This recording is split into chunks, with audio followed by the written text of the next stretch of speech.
Hello everyone, welcome to my channel Mathwiz all time maths. आज हम learn करेंगे कि किस तरह से होल नंबर की फ्रैक्शन को कैलकुलेट किया जाता है। अगर आपको वीडियो पसंद आए तो मेरे चैनल को सब्सक्राइब ज़रूर करिएगा, वीडियो को लाइक करिएगा और कमेंट सेक्शन में एक कमेंट प्लीज़ लिख के छोड़ दीजिएगा। तो चलिए लर्न करते हैं। जैसे कि आप देख सकते हैं यहाँ पे डिफरेंट क्वेश्चंस है हमारे पास। यहाँ पे जैसे फर्स्ट क्वेश्चन है, हमें 1/2 ऑफ 10 निकालना है, मतलब 10 की हाफ फ्रैक्शन किसके इक्वल होगी। तो अगर हमें ये कैलकुलेट करना है, इसके लिए हमें करना क्या है, 1/2 ऑफ 10। 1/2 ऑफ 10 का मतलब है 1/2 टाइम्स विथ 10। तो हम क्या करेंगे, न्यूमिरेटर को न्यूमिरेटर के साथ मल्टीप्लाई करेंगे। तो हमारे पास आएगा यहाँ पे 10 ओवर डिनोमिनेटर को डिनोमिनेटर के साथ मल्टीप्लाई करते हैं। यहाँ पे 10 के नीचे क्या है, 1। इसका मतलब है 2 इंटू 1 = 2। सो 10/2 अगर मुझे सिंप्लीफाई करना है तो हम इसको सिंप्लीफाई करेंगे 2 के साथ और हमारे पास जो आंसर आएगा वो है =5। सिमिलरली हम एक और एग्जाम्पल यहाँ पे ले सकते हैं, जैसे कि 1/12 ऑफ 72, ये वाला एग्जाम्पल ले लेते हैं। तो हमें क्या करना है, सेम चीज करनी है। यहाँ पे ऑफ का मतलब है मल्टीप्लाई, हमें यहाँ पे मल्टीप्लाई करना है। न्यूमिरेटर को न्यूमिरेटर के साथ मल्टीप्लाई, डिनोमिनेटर को डिनोमिनेटर के साथ मल्टीप्लाई। तो हमारे पास आएगा यहाँ पे 72/12 और हम इसे 12 के साथ सिंप्लीफाई कर सकते हैं। 12 6 = 72 और नीचे आ जाएगा यहाँ पे 1। तो हमारा जो आंसर है दैट =6। तो अभी आपने देखा क्वेश्चन नंबर 1 में हमारे पास जितने भी क्वेश्चन हैं वहां पे इधर हमारे पास 1 न्यूमरेटर प्लेस में है फ्रैक्शन के और डिनोमिनेटर प्लेस में डिफरेंट नंबर्स हैं। लेकिन जैसा कि आप देख सकते हैं क्वेश्चन नंबर 2 में अब हमारे पास न्यूमरेटर में 1 नहीं है, कोई और नंबर है, और डिनोमिनेटर में भी डिफरेंट नंबर्स हैं। So let's start with question number 2। अब क्वेश्चन नंबर 2 में हमारे पास जैसे फॉर एग्जांपल हम ले लेते हैं ए पार्ट को, 2/3 ऑफ 15। ऑफ का मतलब है मल्टीप्लाई, तो हम यहाँ पे मल्टीप्लाई करेंगे 15 को। अब न्यूमिरेटर को न्यूमिरेटर के साथ, डिनोमिनेटर को डिनोमिनेटर के साथ। डिनोमिनेटर हमारे पास 15/1 है, तो हमारे पास क्या आ जाएगा, 2 × 15 = 30/3। हम इसको सिंप्लीफाई कर सकते हैं 3 के साथ, तो हमारे पास आंसर आ जाएगा 10/1 विच इज इक्वल्स टू 10। इसी तरह से हम एक और एग्जाम्पल ले सकते हैं, जैसे कि let's take example of part जे।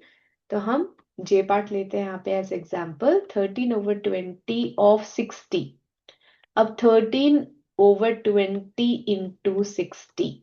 अब हमारे पास एक और वे है इस तरह के क्वेश्चंस को करने की, वो ये है कि हम यहीं पे सिंप्लीफाई कर देंगे नंबर्स को। जैसे कि 0 के साथ 0 कैंसिल हो जाएगा, 2 1 = 2, 2 3 = 6। तो अब हम क्या करेंगे, न्यूमिरेटर को न्यूमिरेटर के साथ मल्टीप्लाई करेंगे, डिनोमिनेटर को डिनोमिनेटर के साथ।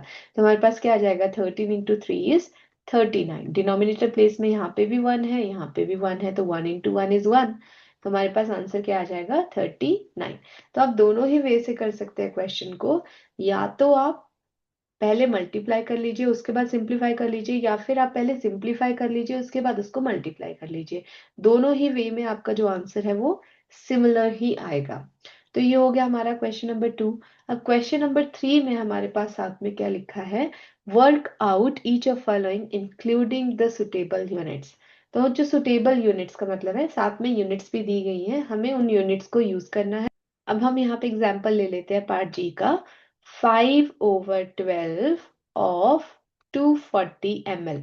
अब हम यहाँ पे यूनिट्स को साथ में ही लिखेंगे, 5/12 इंटू 240 ml।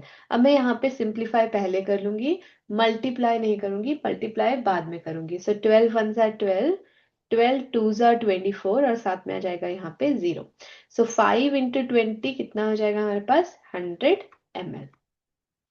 तो ये हमारा आंसर है फॉर पार्ट जी। इसी तरह से अगर के पार्ट करना है, फॉर एग्जाम्पल के पार्ट है यहाँ पे, और के पार्ट में यहाँ पे लिखा हुआ है 3/7 ऑफ 2 वीक्स। अब हमें पता है कि 2 वीक्स और 3 और 7, हम इन नंबर्स को अगर यहाँ पे रखते हैं तो ये हम सिंप्लीफाई भी करेंगे तो आंसर डेसिमल में आएगा। इसलिए हम क्या करेंगे, इन 2 वीक्स को कन्वर्ट कर देंगे इनटू डेज। तो एक वीक में कितने डेज होते हैं, एक वीक में हमारे पास होते हैं 7 डेज। इसका मतलब 2 वीक्स में कितने डेज हो गए हमारे पास? 14 डेज। तो इन प्लेस ऑफ वीक हम यहाँ पे लिख देंगे 14 डेज, सो दैट हमारे पास जो आंसर आएगा वो हम सिंप्लीफाई कर पाएंगे विदाउट एनी डेसिमल वैल्यू। तो 7 1 7, 7 2 14, और 3 × 2 numerator into numerator equals to कितना हो जाएगा? 6 डेज। तो अगर आपके पास कोई भी ऐसा क्वेश्चन है जहां पे आप उसको बड़ा नंबर लेके सिंप्लीफाई कर सकते हैं तो हम वो करेंगे। जैसे कि यहाँ पे है अ डे, हम एक दिन यहाँ पे नहीं लेंगे, क्या लेंगे? ए डे की जगह हम यहाँ पे कर देंगे 24 आवर्स।